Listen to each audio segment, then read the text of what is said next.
So next question is question number 16, and the question is solve the given system of linear equations. Three linear equations are given. The question is very simple. The only new thing here is that variables are in the denominator. So in such type of questions, first we will do this substitution. We will take 1 upon x equals to u, 1 upon y equals to v, and 1 upon z equals to w. So because of this substitution, the given system of linear equations will change to this. Now this is our given system and the unknowns are u, v and w. So we will write the matrix form. This is our first matrix, that is matrix of coefficient 2, 4, 6, 3, minus 6, 9, 10, 5 and minus 20, and unknowns are u, v and w, and this is 4, 1 and 2. So this is our matrix form of the given system of linear equations, that is ax equals to b, where a is this matrix. Now first we will check whether determinant of a is non-zero or not. So determinant of a is coming out to be 1200, which is not equals to 0. It means that we can apply matrix method and A inverse will exist and this system will have a unique solution. So now we'll find out A inverse. So first we will calculate adjoint of A. So these are the cofactors of 9 elements. Now we'll take the transpose of this matrix. So after transpose, the first row will go to first column. Similarly, R2 will become C2 and R3 will become C3. Now this is adjoint and the formula of A inverse is 1 upon determinant of A into adjoint A. So determinant of A was 1200. This is the value and this is adjoint of A. Now our solution will be given by x equals to A inverse B. So value of A inverse is 1 upon 1200 of this matrix and value of B is here. Now we will multiply these two matrices. So after multiplying this matrix with this one, so 600 upon 1200 will be the first element. Then when we will multiply this row with the column, we will get 400 upon 1200, and then when we will multiply R3 with these elements, we will get 240. So 240 upon 1200. So when we will equate the corresponding elements, we will get u equals to 1 by 2, v equals to 1 by 3 and w equals to 1 by 5. But the question is not for u, v, w, the question is for x, y and z. As u is 1 upon x, it means x is 2, v was 1 upon y, which means y is 3, and w was 1 upon z, it means z is nothing but 5. So this is the unique solution for our given system. Next question is, given this determinant, we have to evaluate this determinant and the condition given to us is A, B, C are in AP. Now let's start with the properties. We are applying two properties here. R2 will go to R2 minus R1 and R3 will go to R3 minus R2. So as we are not applying anything on R1, so R1 will remain as it is. Now let's apply R2 minus R1. So x plus 3 minus x minus 2 will give you 1.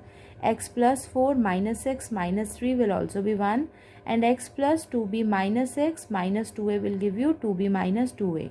X plus 4 minus x minus 3 will give you 1, then x plus 5 minus x minus 4 will give you 1, and x plus 2c minus x minus 2b will give you 2c minus 2b.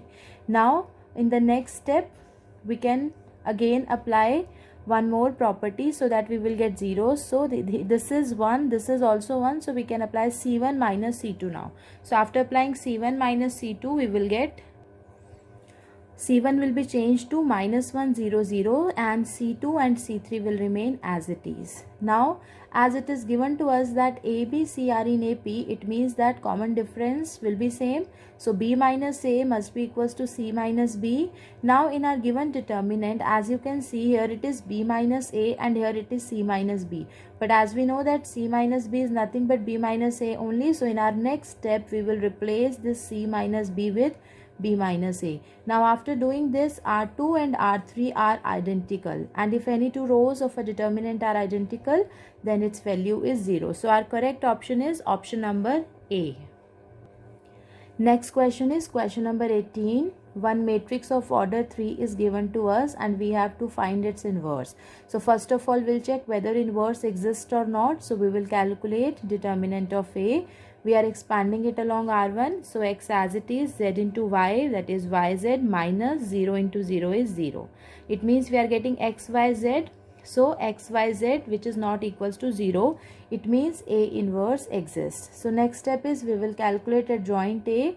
So we need to calculate cofactors of all 9 elements. So when you will calculate it, cofactor of first element will be YZ, but cofactor of 0, 0 and 0 will be 0 only.